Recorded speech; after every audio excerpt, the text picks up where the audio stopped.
para que o município se desenvolva, para a gente ter mais projetos aprovatórios, e o interesse social aqui, ele precisa também ter equilibrar essa questão da contribuição, né? Então, a gente não está concorrendo, pelo contrário, a lei da Coab está funcionando, tem muitos empreendimentos na Coab, tem tido sucesso, os feirões da Caixa, os feirões com a MRV, e as coisas têm caminhado, né, de uma forma muito tranquila e transparente lá também, né? Então, eu acho que isso que é importante, a gente não ter legislações que concorram, assim, que se complementem, né? Não, eu achei que foi excelente esse avanço, e para a Coab aqui também tá tudo tranquilo, e eu achei muito bom mesmo esse avanço, viu, Carol? Parabéns aí pelo trabalho. Obrigada, Valquíria. Bom, pessoal, acho que era isso. Eu estou assim, à disposição. Nilson, tem mais alguma coisa da pauta? Não, os demais pautas a gente já discutiu. Maria Rita foi eleita vice-presidente. Seja bem-vinda, Maria Rita. Obrigada, 2026, agora do início, né? Para no final. Uhum. E o resto já foi tudo certo. E aí, a cada mês, a gente vem fazendo as nossas reuniões e a gente vem informando os relatórios também da entrada dos recursos. Pois não, Carlos? Tudo bem? Eu agradeço. Eu hoje estou participando pela primeira vez da reunião. Eu não tive oportunidade por causa de agenda cruzada. Então, primeiro é uma satisfação poder fazer parte desse conselho. De antemão também quero parabenizar todo o trabalho da secretaria, né? Vários avanços que a gente teve aí em algumas frentes, não é fácil mesmo gestar isso. E eu queria fazer uma outra oportunidade, já que a nossa vice-presidente é a Maria Rita, a gente é bem próximo também, e convidar a Maria Rita para a gente conversar um assunto que eu quero colocar à disposição aqui, secretária, da Secretaria e da Administração. Eu já venho fazendo esse trabalho em outras secretarias, tá? Estou fazendo isso com a Secretaria de Serviços Públicos, e a gente adiantou 2 projetos muito interessantes por causa de um vínculo que eu tenho com o Hub do Pacto Global. E nós estamos com algumas oportunidades aí, que a gente estuda bastante os fundos, lá por causa do Fundo de Meio Ambiente do CONDEMA também, mas a gente estava aguardando esse consubstanciamento aí da estrutura do fundo, esse fundo agora, né? E foi lançado um novo programa, inclusive do Pacto Global agora, tá? Que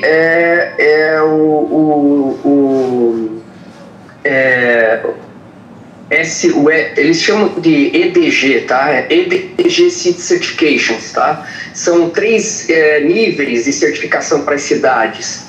Mas esses projetos são projetos muito interessantes, por quê? Porque a gente, tendo a oportunidade de trabalhar com o fundo, a gente também tem a oportunidade de buscar parceiros que são signatários do Pacto Global na região metropolitana da cidade, que têm um interesse, talvez, de adotar alguns projetos interessantes vinculados, por exemplo, a alguns fundos, seja fundo de meio ambiente, seja um fundo de desenvolvimento urbano, como é o caso aqui. E aí, Maria Rita, aproveitando a oportunidade, a gente pode fazer uma troca de ideias para que a gente possa apresentar daí, secretária, aqui no fundo, numa outra oportunidade, alguns caminhos que a gente chama de termos de cooperação que são possíveis serem feitos nesse sentido, tá? Que passam necessariamente pelas secretarias aí, no caso da Secretaria de Urbanismo e também de Planejamento, né? Posteriormente a gente tem lá, as secretarias hoje estão aí com 2 frentes, né, novamente. Mas eu queria colocar isso à disposição e, se houver anuência aí da secretária, como presidente aí do fundo, encaminhar para nós, eu encaminho para a Maria Rita e inicio uma tratativa com ela para a gente analisar quais seriam alguns formatos que nós poderíamos estar aí estruturando, e aí a gente discute no pleno, daí depois, aprovando, a gente pode estar buscando essas alternativas. São recursos que podem vir muito interessantes para projetos específicos e que ainda a gente atrela a certificação para o município, tá? Essa é a contribuição que eu queria trazer. Agradeço imensamente, satisfeito e orgulhoso de participar desse grupo aqui tão excelente. Carlos, eu que agradeço a sua contribuição, e assim, a gente está dando os primeiros passos no fundo, né? Porque a Secretaria de Urbanismo nunca teve, a Secretaria do Verde já tem mais experiência nisso. Inclusive, quando a gente foi montar, o Nilson, que começou do zero a criação desse fundo, a gente se especializou e foi buscar também experiências. Então, acho que é importante aquilo que você traz, a conversa com a Maria Rita e com o Nilson, coloca numa pauta para que a gente possa entender melhor como que é esses termos de cooperações. Eu estou vendo aqui, tem o pessoal agora, né, o Gabriel Neves, que é da Seclima, nome chique, agora ficou, está aqui presente na nossa reunião, que é a antiga Secretaria do Verde, né, e também pode trocar essas experiências com a gente. É o que eu falo, toda a construção é muito importante para a gente ter o sucesso do fundo, né? Então, daquilo que a gente pode fazer de gestão, daquilo que a gente pode buscar mais recursos, né? Da forma como a gente pode implementar o recurso dentro do fundo. E sem dúvida, o termo de cooperações, ele sempre vem nos ajudar, né? Eu falo que toda construção não é fácil, como que foi a da contribuição social aí, né? Então, a gente percebeu que, por uma determinação do Ministério Público, a gente teve que avançar. Nós não conseguimos agradar a todos, né? Mas a gente entende que a gente conseguiu acalmar aí algumas pressões que tinham. Então, isso é muito importante, a questão do fundo. Todo mundo acha que a gente pode sair aí pegando dinheiro do fundo e aplicando em várias obras. Não é isso, né? Então, a termos de cooperações, como a gente faz a gestão, é muito importante para nós. Então, se você puder ver quem possa nos dar essa palestra, quem pode nos abrir essas novas frentes de trabalho, é muito importante. É verdade. Obrigada, Carlos, porque é importante você trazer essa contribuição, realmente tem que somar aquilo que a Carol falou e que é importante, nós estamos iniciando agora os fundos. Eu acho que tem muita coisa para se avançar e quem ganha é a cidade. Então, se a gente consegue somar nessas pautas, nosso discurso, claro, tem que passar por um crivo aí, que é o prefeito e todos, tem a Câmara também, enfim. Mas eu acho que a contribuição nasce nesse grupo. E você pode realmente, já que você faz parte, trazer para nós. Eu estou à disposição para a gente montar e apresentar para todos e avançar com isso, porque realmente é uma somatória, não dá para fazer sozinho e só apenas esperando essa soma crescer, às vezes não dá para se fazer um projeto completo. Então, se a gente tem essa parceria, né, Carol, eu acho que é muito importante, que é um termo de cooperação, uma maneira de você trabalhar essas parcerias. Eu acho que agora é o que vem acontecendo, não só nesse fundo, mas em outras instâncias também. Eu acho que é muito importante. Então, me coloca à disposição, Carlos, depois a gente vai conversando. Tá ótimo. Só um complemento. Os fundos, eles são requisito básico, sabe, para respaldar o reconhecimento desses órgãos, como é o caso da ONU, né, que ela que capitaneia tudo isso. Então você tem lá o ONU Habitat, que no caso nós estaríamos falando com eles, porque você tem lá o ONU Ambiente, o ONU Habitat, tem alguns departamentos dentro do sistema. No caso, a gente vai trabalhar com o ONU Habitat. E aí uma possibilidade muito legal mesmo. Então eu vou fazer o contato com a Maria Rita e vamos em frente aí. Obrigado. Vamos lá, com certeza você vai nos ajudar bastante, viu? Toda a sua experiência aí de conselho, né? Desde Congeapa, não estava também, né, Carlos? Então, do Fundo do Verde, então com certeza vai nos ajudar. Bom, mais alguma colocação? Secretária, boa tarde. Juliano. Meu nome é Juliano, eu sou representante da Associação Proprietários do Swiss Park. Duas dúvidas. Como que é feita a partilha desses recursos, se eles são provenientes de diversos empreendimentos? E qual que é a região na qual eles serão aplicados? Qual que é o distanciamento que existe hoje? Não sei se isso está regrado por alguma norma do empreendimento para que esses recursos sejam aplicados. Olha, Juliana, o que acontece? Inclusive, a Associação do CISPARC já até me procurou, inclusive. Esses empreendimentos, quem define as mitigações não é a Secretaria de Urbanismo, e sim as secretarias das pastas que compõem o estudo de impacto de vizinhança, que é o EIF. Então, o empreendimento vai para uma região do CISPARC, o empreendedor, ele encaminha o projeto à Secretaria de Urbanismo, e aí a Secretaria de Urbanismo encaminha as pastas, Secretaria de Educação, Habitação, Serviços Públicos, a questão de esporte e lazer. Então, eles indicam as mitigações, porque eles têm a Secretaria a atribuição de ter um diagnóstico daquela região mais precisa. E essas mitigações são indicadas no raio de 2 quilômetros. Isso é lei. É justamente para a gente não pegar um empreendimento na região do Campo Grande e jogar aqui no centro, ou tirar um empreendimento ali da região do CISPARC, que é uma mitigação, e jogar em outra região do município. Por quê? A lógica é a transparência e a eficácia da legislação, de que se esse empreendimento está na região, ele gera ondas, né?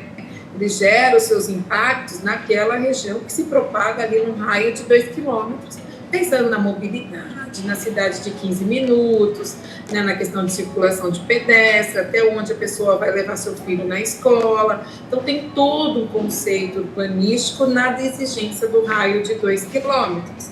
Então, esses empreendimentos, é importante, né, que a gente tenha claro o porquê que ele está gerando esse impacto e aonde está sendo implementado.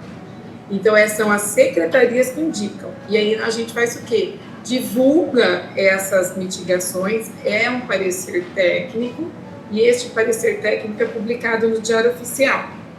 Isso, eu estou dizendo para você, são unidades, empreendimentos acima de 200 unidades que vão para ele. Abaixo de 200 unidades, eles têm que fazer o relatório de impacto de vizinhança, que é o RIT, que é de 50 a 199, vamos dizer, 200. E aí a gente estabeleceu uma contribuição social. De 0 a 50, ele não tinha nem o WAVE e nem o RIT. E aí a gente determinou, né, a pedido de orientação do Ministério Público, uma recomendação, que até instaurou um inquérito civil para apurar essa inconsistência da contribuição social, que a gente decidiu, né, em várias reuniões com o mercado, com associações, entidades e classes, o de 0 a 50, uma contribuição social também.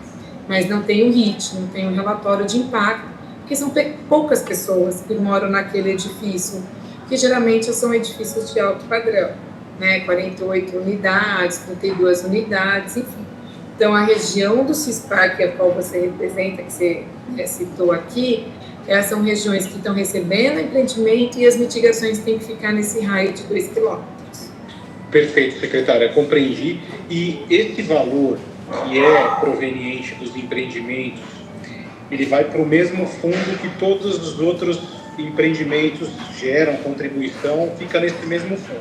Como que é partilhado, por exemplo, como que se apura o custo dessas mitigações que vão ser realizadas aqui nas regiões diversas, aí, por exemplo, no CISPARC?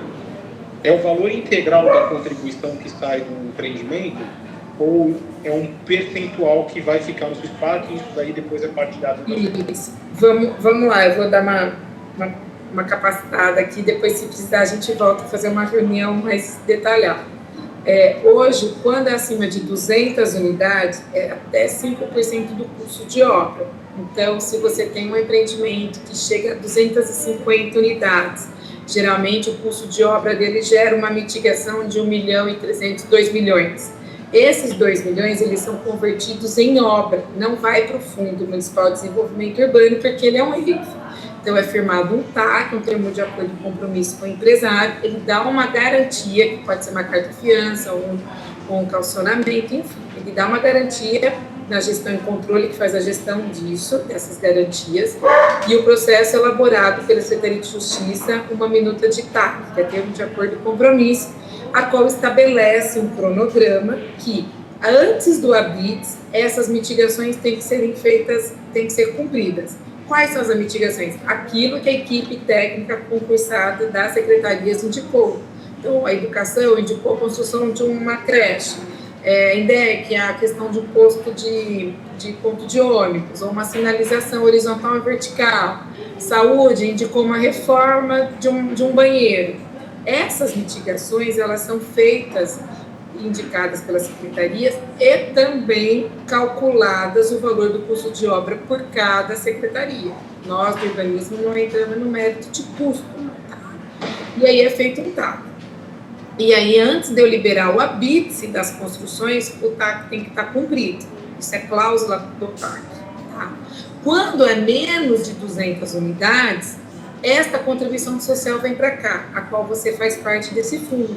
E na lei que criou o Fundo Municipal de Desenvolvimento Urbano e no plano diretor, ele regra algumas obras que podem ser implementadas no fundo, para política habitacional, para política de mobilidade, e aí tem a sua regrinha. Se você quiser, Juliana, a gente já fez uma apresentação no ano passado, da onde a gente pode implementar os recursos do fundo. Se você quiser, o Nilson passa essa apresentação para você, que tem a lei, tem um artigo, tem tudo que explicando o que é o fundo, né? E se a Maria Rita entender que tem mais pessoas novas no grupo, vice-presidente, a gente pode repetir novamente essa apresentação, ou a gente pode mandar por e-mail, aí se tiver dúvida, a gente vai esclarecendo conforme as reuniões, porque essa capacitação a gente fez na gestão passada do fundo, e a gente está vendo que tem novos integrantes, né? A gente pode replicar sem problema algum, mas fica aqui já de antemão, Juliano, o encaminhamento para você, tá? Muito obrigado, secretário. Carol, eu acho que poderia passar, me permita, para todos. Bem, vamos novamente, né? Porque agora realmente a gente está iniciando com toda a força. E eu acho que, como do ano passado teve poucas reuniões e a gente ainda estava na montagem, eu acho que poderia, de novo, todos receberem por e-mail essa apresentação. Se tiver dúvida, aí a gente marca a capacitação num horário que possa fazer com todos, né? Eu queria sugerir também uma capacitação, assim que oportuna, né? Depois dessas que vocês vão fazer, em relação ao marco regulatório das associações, das organizações da sociedade civil, que é por elas que a gente faz repasse de qualquer natureza, né? É a forma que o município se relaciona com a sociedade civil. Então, assim, independente de qual seja o fundo que a gente está lidando, as premissas são as mesmas, né? Porque é a regra de repasse, né? E se o fundo pretende repassar, então seria interessante a gente ter esse tipo de qualificação para entender como que hoje funciona as prestações de contas, que já não é mais 8666, é 14133, e isso é uma coisa muito importante, porque muitas vezes o município repassa dinheiro e a prestação de contas fica a reboque, e ao invés da gente ajudar a sociedade, a gente acaba ainda prejudicando por conta dessa prestação que é tão difícil de fazer, né? Então, quando oportunos que a gente puder falar do marco regulatório e das regras de repasse para a sociedade civil, eu acho que vai ser interessante. Tá bom? Foi natural. Aí o Nilson prepara uma apresentação do novo marco regulamentatório, né, da lei nova de licitações, porque a gente é fundo, não tem que passar pelo processo licitatório. Não, justamente, a gente só pode fazer repasse através de licitação, né, de edital, e para isso a gente tem que estar muito bem qualificado, para a gente não trazer problema para a gente mesmo, né? Então, tá bom? Tá bom, obrigada. Carol, só mais uma pergunta para esclarecer para todos, ficar bem claro. Nesse caso, desse decreto, né, da obrigatoriedade da contribuição social, ela passa a contar a partir de março desse ano? Isso. Não é retroativa? Não. Não, então... Passa a aplicar, e os processos que estão em andamento não vão também sofrer a aplicação da exigência da contribuição. A gente deu um prazo de 3 meses até para uma questão legal, de o mercado também se familiarizar com essa questão, e também foi por uma questão de sistema, porque o Coreway vai ser tudo online. Então, a gente precisou desses 3 meses para a gente elaborar a ferramenta, juntamente com a IMA, para que a gente pudesse fazer essa integração. Não, perfeito. Juntou o útil ao agradável, vamos dizer assim. Tá bom, pessoal? Certo? Ah, o Carlos, Tá sem som, Carlos. sem som. Carlos, som. Eu tô levantando a mãozinha ali, mas não sei se alguém tá monitorando lá, então eu tô levantando o dedo aqui também, Não para não apareceu. atravessar. Eu acho importante pelo que eu entendi da leitura superficial que eu fiz ainda de toda a estrutura aí do fundo, ele tem uma característica muito equivalente, por exemplo, ao Fundo de Meio Ambiente de Campinas. E é bom as pessoas entenderem que esses fundos, assim, até para o colega da associação aí, trazer uma clareza, se me permite, secretário, me corrija, por favor. Assim, esse fundo ele tem uma caracterização assim de interesse difuso.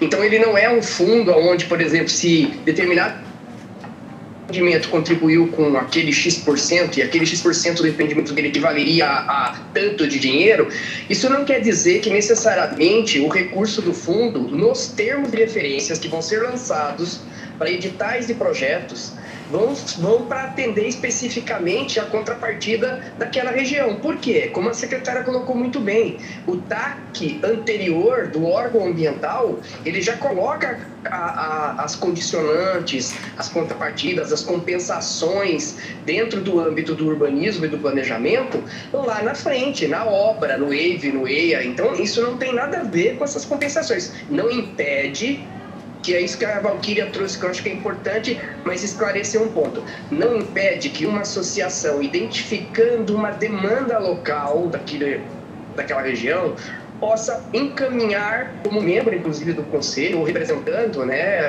uma outra entidade que tem interesse na região, encaminha para o conselho um pedido de análise para que um projeto determinado possa ser efetivamente avaliado, analisado e contemplado no termo de referência, né, do fundo, para poder contribuir ali com mais essa melhoria, assim, regional. Então, a gente tem que... as pessoas ainda não estão familiarizadas com a modelagem, né, do conselho, mas pelo que eu entendi, ele funciona exatamente dessa forma. A gente ainda não tem fundos, né, secretário?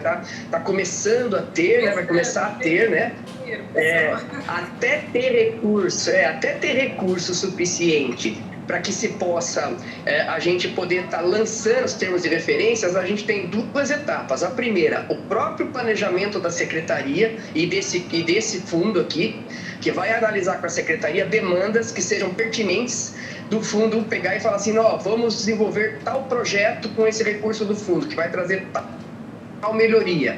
Ele pode ser tanto um projeto de execução direta em obra, como pode ser também em estruturação de condições tecnológicas para que a secretaria possa estar implementando ações, como acontece no fundamento, planos especiais e algumas outras coisas. Então, eu queria entender um pouquinho, isso.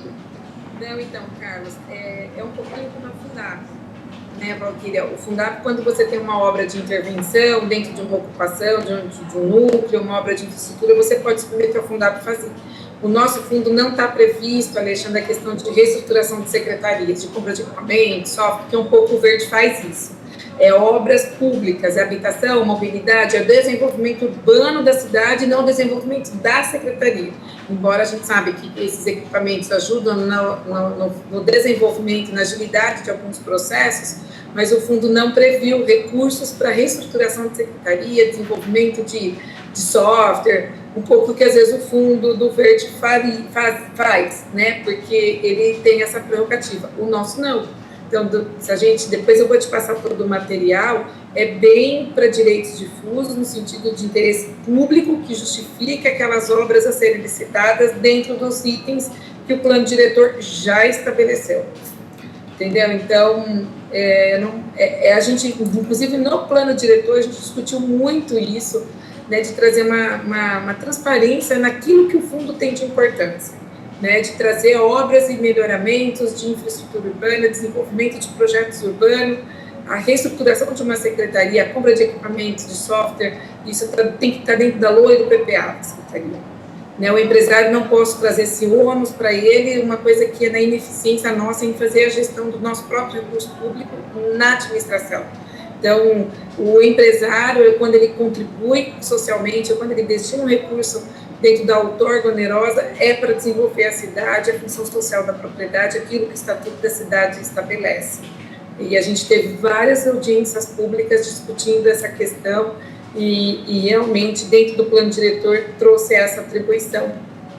Então, para justamente a gente ter uma destinação de recurso, né, para o desenvolvimento da cidade mesmo, e não a reestruturação de secretarias e projetos internos nossos. Tá? Mais bacana ainda, que daí no termo de cooperação é Sim. possível a gente conseguir recurso para ele, mas daí ele vem para o fundo carimbado para esse uso. Aí dá para fazer. Aí é de uma outra Legal. forma estabelecendo pelo termo de cooperação, não eu chegar aqui, eu como presidente do fundo e a nossa vice, Ana Maria, falar, olha, gente, a cadeira, mesa, computador para minha secretaria. Então, não é o dinheiro do fundo para isso. Eu quero fazer um novo layout. Não. Né? Então, a gente tem outras situações. Para vocês terem ideia aqui, deixar até claro, registrado, que a gente está gravando, nenhum recurso do EIF veio para a secretaria. E a gente que faz a gestão, a gente que coordena, né? Nunca vem uma geladeira, um fogão, sabe? Assim, nenhuma mesa, cadeira, porque realmente a política, né, de você mitigar o impacto desses empreendimentos é para a cidade, é para a sociedade do entorno de que está recebendo. Então, a gente tem isso como uma meta nossa de deixar tudo muito bem claro, essas atribuições aí, tá bom? Pessoal, mais alguma coisa? Alexandre, bem-vindo. Vamos focar no nosso termo de cooperação, que eu gostei da ideia. Sempre muito bom. Ana Maria, seja bem-vinda, nossa vice-presidente aí. Valquíria, pessoa toda a contribuição, que sempre é muito boa estar aqui, você, com a sua vivência. E Gustavo Bocaletti, que também aqui está na telinha. Obrigada aí pela participação. E outros que estão nos ouvindo aí, mas sem aparecer no nosso vídeo. Obrigada pela participação do fundo, tá? E aí o Nilson vai encaminhar todo o material, o Mosete também aí, obrigada. E aqueles que não participaram, a gente vai também enviar, de todo caso, e cobrar a não participação, porque precisamos ter o quórum no fundo aí também. Sem dúvida. Porque se não tem uma participação, a gente sempre fica relembrando, né, todas as discussões. Então, quanto mais a gente ter presença, mais celeridade nas discussões a gente tem do que sempre estar voltando ao passado, né, e relembrando as situações aí, tá bom? Perfeito. Certo? Pessoal, bom descanso, obrigada aí, que nós temos mais umas 5 reuniões. Gente, fica com Deus. Tchau, tchau. Obrigado por Boa tudo. noite, gente. Boa Boa noite. noite. Tchau, tchau.